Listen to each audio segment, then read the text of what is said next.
السلام علیکم و رحمت الله و برکاته. تماشابینان گرامی، امروز انشاءالله که به یاری پروردگار میخواهم برای شما تماشابینان تورت بیسکویت را آماده بکنم. شما بیننده باشین که ما اول از تخم شروع میکنیم. 7 دانه تخم داریم.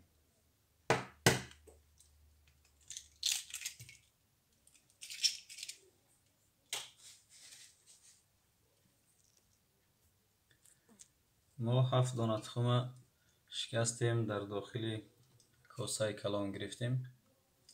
چیکار میکنیم؟ تخم با میکسر میزنیم تا خوب پدیام بتیه.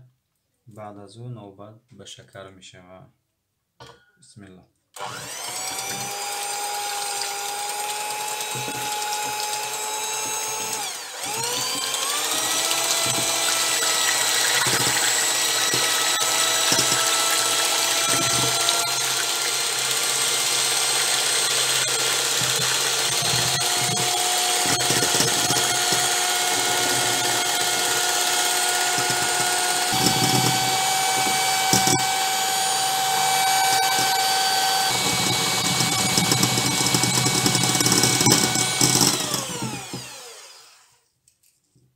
تخمون رو دیدیم که خوب پدیام داده است.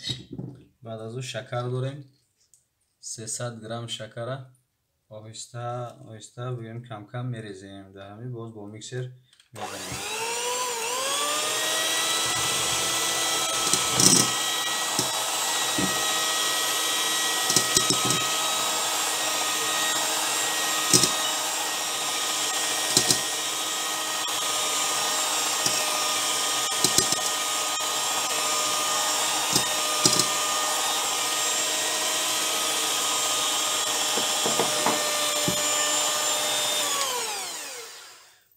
ایران با میکسر میزنیم که تا شکرش آب شود که نوبت بعد به آب برسه.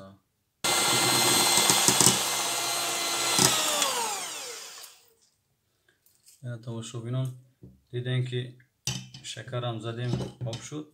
بعد از اون چی میکنیم؟ ما آب داریم 50 گرم آب در این بگیم که تخم شکر میریزیم. باز با میکسر میزنیم.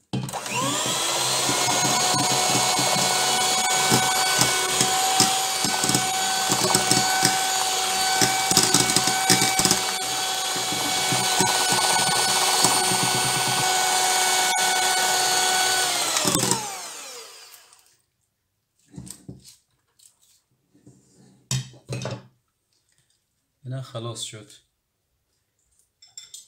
بعد از اون میگیریم یک برای می کاسه ما توزه میکنیم. این همین خیلی که نوبت رسید به آرد. اینجا ما 300 گرم آرد داریم. یک پچکه ارزدی خیلی داریم که 15 گرم می باشد. میرم در آرد میریزیم. رزدی خیلی همراه آرد آمیخته میکنیم.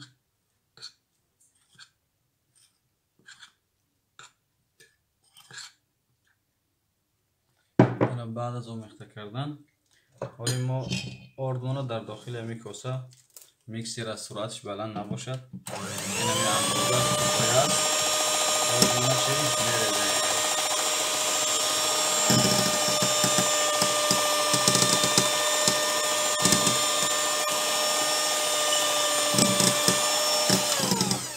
ما به همین ترتیبی را میکوبیم که تا آرد ما خلاص شود.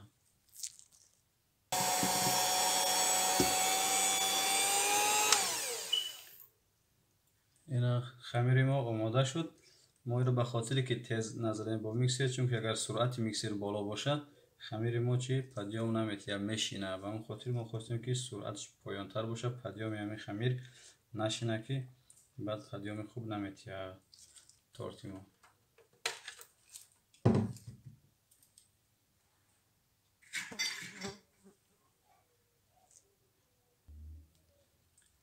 نوبت به لیست ایرا میگیریم، در لیست میریزیم. لیستی ما پهمیش 33 است، درازیش 36. مثلا تورت کلان است.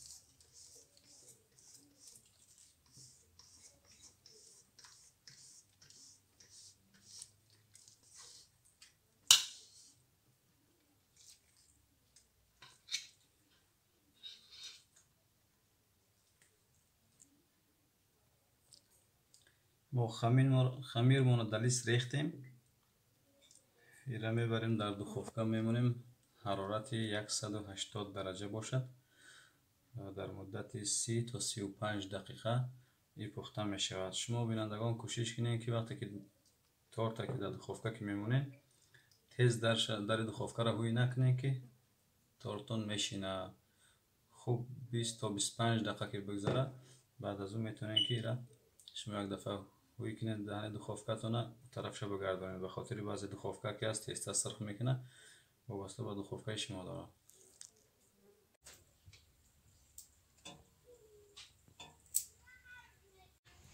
تماشابینان عزیز خمیر تورت ما پخته شد 35 دقیقه. اینو میگیریمش از دخوفکه.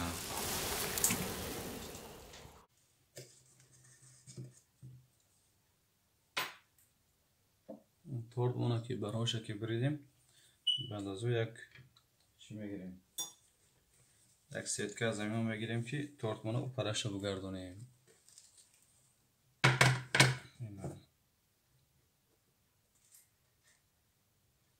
تورت مونه پرش گردونیم. گازیتی بالاش میگیریم.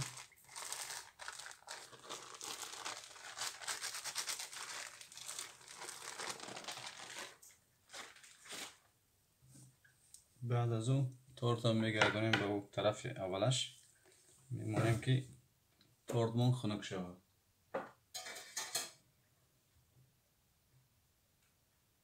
تماشابینان عزیز من میخواهم که کرمی تورت بیسکویت رو آماده بکنم چون که شما در اولی ویدیو دیدین که من خمیر تورت پخته کردم ولی میخواهم که پودینگ گفتن یک چیز کرم داخلی تورت برای درون تورت آماده بسازم. من فعلا اینجا 800 میلی لیتر شیر دارم. یک 200 در اینجا جمع 1 لیتر شیر لازم است. ما پیلتمون روشن میکنیم که تا شیر ما چی جوش بیاید. وقتی که شیر ما که جوش آمد ما اینجا 2 دانه تخم داریم. بعد یک 200 میلی لیتر شیر که گفتیم حاضر ما چیکار میکنیم این شیر در بالای تخم میریزیم. اینا ببینید شما دوستان ما که شیر در بالای تخم که ریختیم بعد چیکار میکنیم همین تخم میکوبیم که هضم شود مقصد یک دست شود. این خیلی کوفتیم این خلاص شد. انا ما در اینجا ما 85 گرم نشایسته داریم. این نشایسته را باز در بالای همین شیری که داشتیم همراه تخم میرم در بالای همین میریزیم. اینم که ریختیم دوستا در بالای اینم میکوبیم که خوب آمیخته شوند.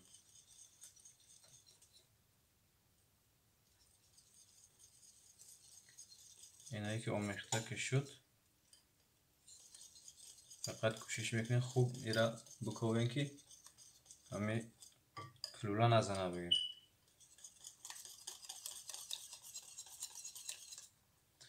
خوب دوستا ایرا کوفتیم. بعد اینجا 200 گرم شکر داریم که شکرم در همین شیر میریزیم. منتظر میشیم که شیر جوش که آمد بعد از او همین تخم و شیر و نشایسته مونه در بالای همین میریزیم بعد میکوبیم. تماشابینان گرامی ببینید که شیر ما جوشیدن سر کرد. اینا در حال میریزیم. یعنی بسم الله اینا در حال میریزیم تیز تیز میکوبیم که اگر زیادی بعد شیر ما که بجوشه باز سر میآید. تست بعد را میکویم خیلی.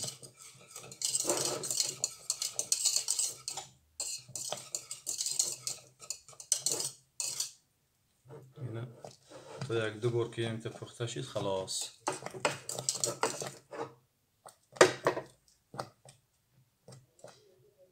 اینا پودینی ما آماده شد. ایرا میمونیم که خنک شوه باز دوامش میبینین. ببینید که اون پودینی که گفتیم تیار کردیم را بلوش یکان سلفن هم خیلی میگیریم میمونیم که خنک شوه.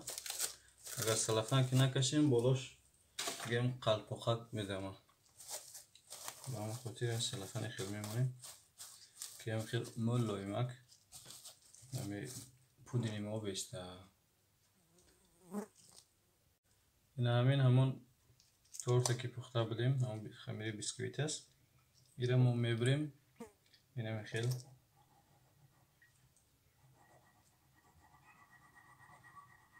ایره میبریم که تو دو تقسیم شوه. اینا تو مشاهدین عزیز با ایره بریدیم اینا دو تقسیم راست شد.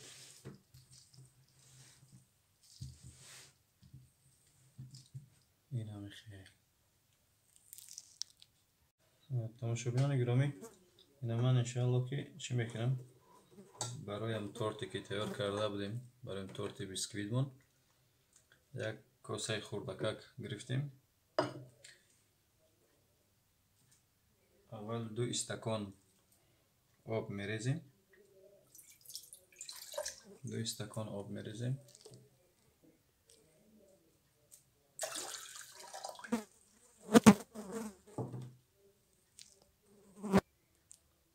بعد از 2 استکان آب 1 استکان شکر میریزیم. ایره نمیکویم میشه خیلی میسته خودش جوش میخوره. بعد 1 قاشق کلان آب لیمون هم اضافه میکنیم. یعنی خلاص ایره میمونیم که جوش بخوره.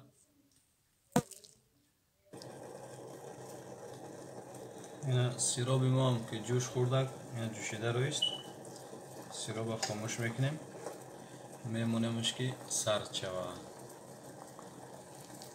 سرد که شده باز در قوت های تورت ما اینا استفاده میکنیم. تماشاگران عزیز ولی ما تورتی پختگی مونه اینا قوت اول شبگه میمونیم اینا قوت پایانیش موندیم. اینا چیکار میکنیم سیرابی که تیار کرده بودیم قنداب شکر و آب بود با سیراب قطعی میشفیم میره تر میکنیم. اینا تر میکنیم اینا میخیل اینا تر کردیم. این تر شد. تر که شد بعد از او این همون پودین بود. پودینه که گفتم نه خلاص کردیم مثلا با نشایسته قطعی اینا میگیریم از این در بالای این میپرتیم در قوتش.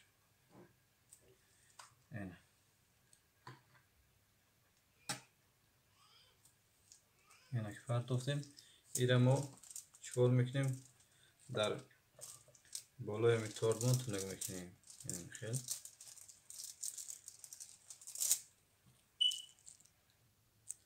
اینا دیدین که دوستا قوت اولش خلاص کردیم. نه قوت دومش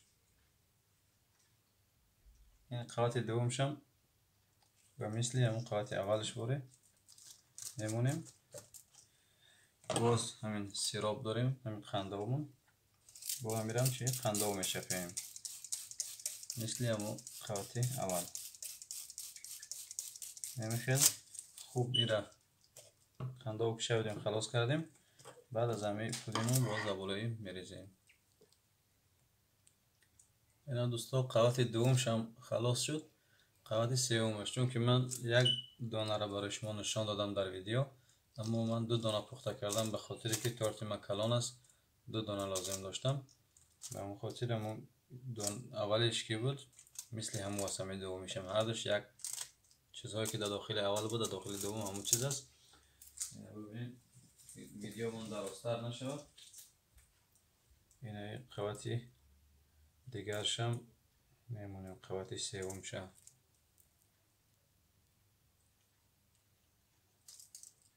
قوتی سوم شم موندیم. بازم همون سیراب بازم قندامونه کمتر باز میشپیم که یک کمتر خودشه نرم کنه. اینا به همین ترتیب قطعی قندامونه شپیدن میگیریم در بالای تورت. اینا قوتی سوم شم خلاص شد. نوبت به قوتی چهارمش رسید که بالایش است. در بالاش میمونیم.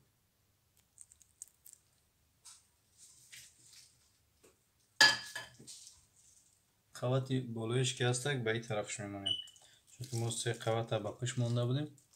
این دفعه به بالاش میمونیم. مثلا روش از طرفی بالا باشه. اینا به این شکل. ایران باز چیکار میکنیم؟ ایران باز هم همون سیراب در بالاش میشپیم. این قوتی بالایش هم باز همین سیراب میشپیم در بالاش. این قندامونه. بعد از اون نوبت به کریمش میرسه. تماشابینان گرامی، اینا سلخ روم میگن در جای ما. با زبان تاجیکی قطعی همین قیماق خام که مثلا 40% باشد 1 لیتر میگیریم. 1 لیتر در همین ظرفمان میریزیم. این به خاطر بالای همون تورتی که گفتیم، تورت بیسکویت برای بالای همون. این قیماقی ما باید که خنک باشد. از خلدینگ میگیریم در استفادهش میکنیم. گرم که باشد پدیوم نمیتیابیم. بعد 180 گرم شکر داریم در اینجا. ایره آهسته آهسته مثلا اول میکسر روشن میکنیم با سرعت بلند که زد. بعد شکر کم کم دباید میکنیم.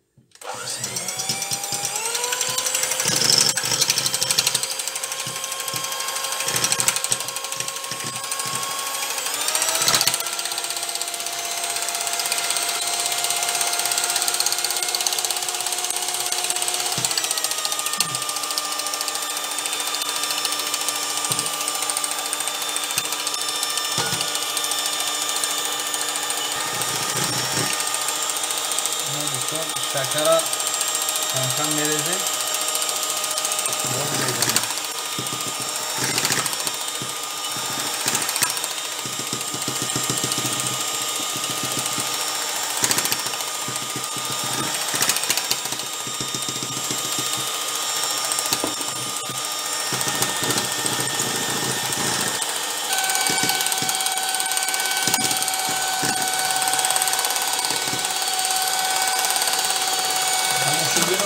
دیده شده که امو قیماق هست زده شده من میره کم کم قبض میشه.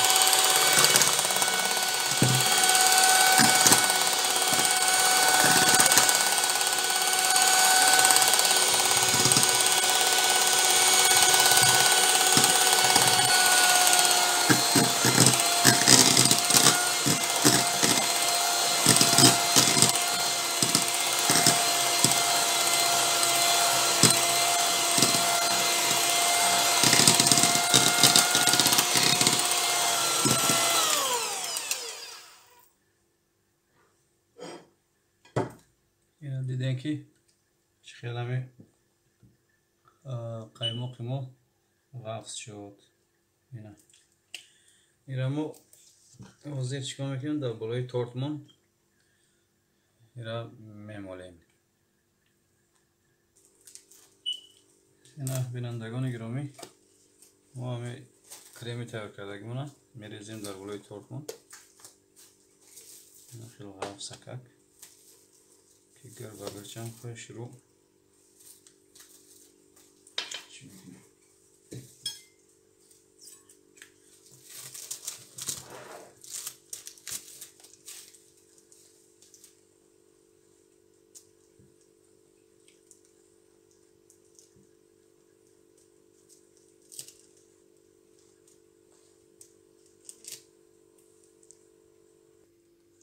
دوستان عزیز. به همین ترتیب مالیدیم قایماق در بالای تورت. از این نوبت به گلمانی میرسد. من یک کم تر از همین قایماق در خلدنی موندم، چون که قایماق اگر در جای گرم بیسته چه نرم میکنه. دیگه میگیریم در قالبات رمشکمون، انا چی میکنه خلطه پرش میکنیم، گل میمونیم تورت مونه.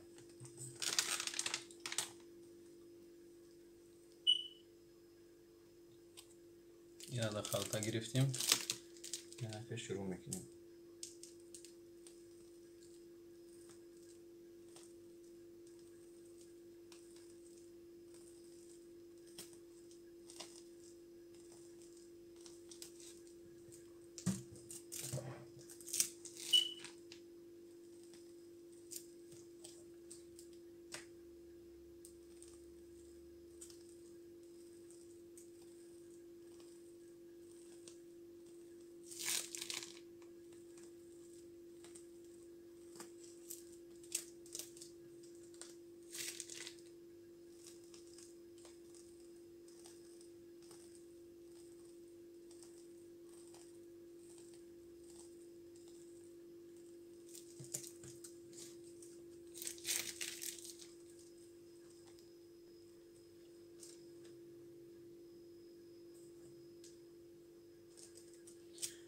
دوستان عزیز، من فقط یک تورت عادی است، تورت بیسکویت. قدر زیاد رنگ بارش نمیکنیم، فقط این قدر سه دانه در وسطش گل میمونه.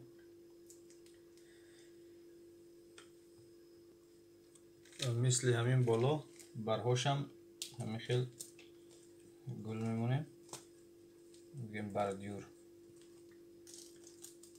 بردیور میمونه بالاشون.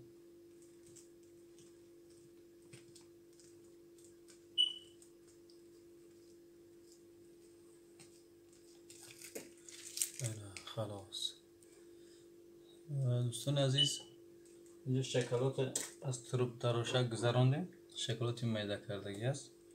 بگیرین مثلا یک طرفی تورتونه میتونه که شکلات پرتوین، نمیته شکلات است تا به خاطر خوشمزه شدن و بزیب شدنش یعنی خیلی شکلات میریزیم.